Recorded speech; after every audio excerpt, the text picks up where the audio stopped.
Everyone to Noon Day Devos with the HLC staff. I'm Pastor Brown. Great to be with you. And I hope you're enjoying the day and having an awesome end to your week. Now, like most weeks here at HLC, it's never dull. There's always something to do and something happening to make each day interesting. The Lord's work is never done. But in the midst of that work, you still need to take a break and refuel the body. Now, I'm guilty in that often in the past, I have skipped lunch in order to get more done. Now, who here has not done that, right? But lately, though, with the help of my health coach, Ms. Laurie Biddle, who's a member here at Hope Lutheran, at Simply Empowered Incorporated, I've rediscovered the importance of health and nutrition. So now, I've been more intentional about taking time to eat. Now, depending on what I'm having for lunch these days, I sometimes need to add a little salt for some flavor. Now, who here listening doesn't like salt? And I'm told that, a little extra salt in moderation isn't that bad for our bodies. At least that's what I'm told, or at least want to believe. Salt has been around since the beginning of time when God created this awesome world in which we live. And its usefulness is well documented.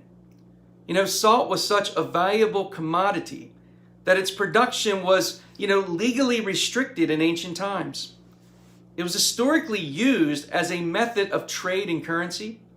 Its value was found in the preservation of food that helped eliminate the dependence on seasonal availability of food. In fact, the word salary comes from salt. Salt was and still is a valuable commodity, especially in our Christian world. Jesus used salt as a way to describe and motivate his followers. In Matthew chapter 5:13, Jesus said, "You are the salt of the earth. But if salt has lost its taste, how can its saltiness be restored? It is no longer good for anything, but is thrown out and trampled underfoot." Jesus spoke these words during his famous Sermon on the Mount. Jesus had just called his first disciples and was ministering to the crowd, curing every disease and every sickness among the people. Now, of course, by doing that, his fame was spreading, and people were coming from the surrounding areas and began to follow him. So when Jesus saw the crowds, he went up on the mountain, he sat down, and he taught them. And there, Jesus instructed the people on what it means to be God's children. He spoke about anger, adultery, relationships, retaliation, giving, prayer, judging, and worry. You name it, Jesus covered it. But at the heart of the message, this Sermon on the Mount, was love.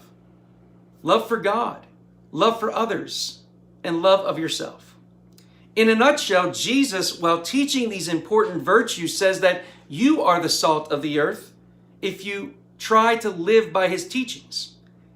In other words, Jesus was linking salt of the earth to discipleship.